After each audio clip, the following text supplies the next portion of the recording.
साल के पहले 58 दिन में हर दूसरे दिन तेल महंगा होता रहा।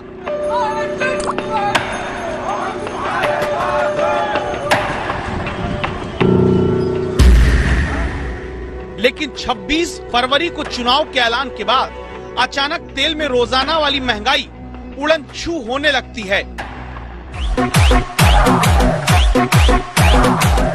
तो क्या असली खेला महंगा तेल भराती आ रही जनता के साथ होता है? क्योंकि जब पेट्रोल डीजल लगातार महंगा होता जाता रहा तो हालत ये पहुंच गई कि इस साल 1 जनवरी से 27 फरवरी के बीच 58 दिनों में 26 बार पेट्रोल डीजल के दाम बढ़े, 32 दिन दाम जस के तस रहे और जीरो यानी एक भी दिन ऐसा नहीं था जब पेट्रोल डीजल के दाम घटे हों। और इस तरह जब 27 फरवरी तक पेट्रोल का दाम औसत 90 रुपए के पार और 100 रुपए के करीब और डीजल की कीमत लगभग 80 रुपए के पार पहुंच गई, तो दाम बढ़ने पर हर बार अंतर्राष्ट्रीय बाजार में कच्चे तेल की कीमतों का हवाला देकर मंत्रियों ने पल्ला झाड़ा। एक, कोरोना के कारण उत्पादन में कटौती हुई थी। उत्पादनकारी देश तेल उत्पादन कम किए थे। उन दिनों में तेल उत्पादन कम करने का प्रमुख कारण था आवश्यकता नहीं थी, डिमांड नहीं थी। अभी जैसे 2021 की जनवरी फरवरी में डिमांड स्वाभाविक हो गया है, उस आवश्यकता को पूरा करने के लिए उत्पादन नहीं हुआ है, प्रोडक्शन नहीं हुआ है। ये एक प्रमुख कारण है। ये हमारे हाथ से बाहर है और इसीलिए हमको जो भी है, हम देख रहे हैं कि डीजल पेट्रोल के दाम अगर बढ़ रहे हैं, कल कम भी हो सकते हैं। ऐसा ही चलता रहता है और इसलिए समय समय पर अंतर्राष्ट्रीय मार्केट पे उतार चढ़ाव अप डाउन होता रहता है और इसलिए अपने नियंत्रण से बाहर है।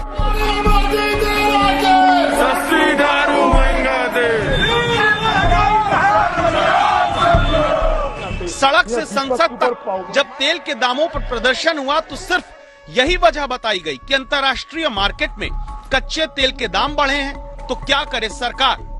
ये बात सच है तो आज तक की रिसर्च टीम के निकाले आंकड़े देखते हैं, जो कहते हैं कि 10 फरवरी से 19 फरवरी के बीच 10 दिन रोज पेट्रोल डीजल के दाम बढ़ते रहे। 10 दिन में पेट्रोल के दामों में दिल्ली में 2 रुपए 89 पैसे प्रति लीटर का इजाफा हो गया। इन्हीं 10 दिनों के दौरान कच्चे तेल की कीमत अंतर्राष्ट्रीय बाजार में 61.64 डॉलर प्रति बैरल से 62.67 डॉलर प्रति बैरल हो गई। तो इन 10 दिनों के आधार पर यह पाया जाता है कि 2.5% कच्चा तेल महंगा हुआ तो पेट्रोल के दाम भारत में 3.3% का इजाफा पा जाते हैं। लेकिन फिर इसके बाद क्या होता है? इसके बाद दिल्ली समेत देश भर में प्रदर्शन होता है।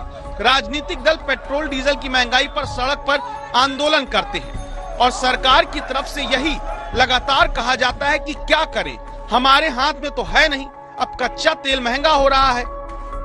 खास करके खाड़ी के देशों ने अपना उत्पादन घटा दिया है, तो इन सारे कारणों से अंतर्राष्ट्रीय बाजार में जो मूल्य वृद्धि हुई है, ये सरकार को तेल की कीमत को बढ़ाना पड़ा है। इन केंद्र की सरकार लगातार खाड़ी के देशों के साथ संपर्क में है और मैं उम्मीद करता हूं कि बहुत जल्द तेल के दामों के अंदर गिरावट आएगी। और इसके आगे क्या होता है?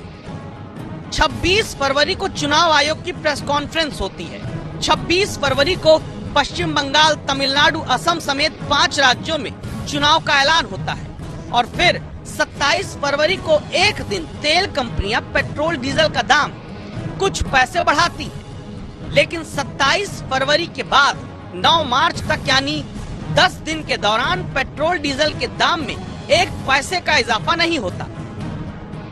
संभव है कि अब आप कभी माथा ठनके और लगे कि चुनावी डंडे झंडे के कारण क्या तेल की महंगाई थम गई। इस वजह को और बल मिलता है जब हम ये पाते हैं कि चुनाव के ऐलान से पहले 10 फरवरी से 19 फरवरी के बीच कच्चा तेल अंतर्राष्ट्रीय बाजार में 1.03 डॉलर प्रति बैरल महंगा होने पर भारत में पेट्रोलियम कंपनियों ने पेट्रोल का दाम उन्हीं 10 दिन के भीतर 2 रुपए 89 पैसे प्रति लीटर तक बढ़ा दिया।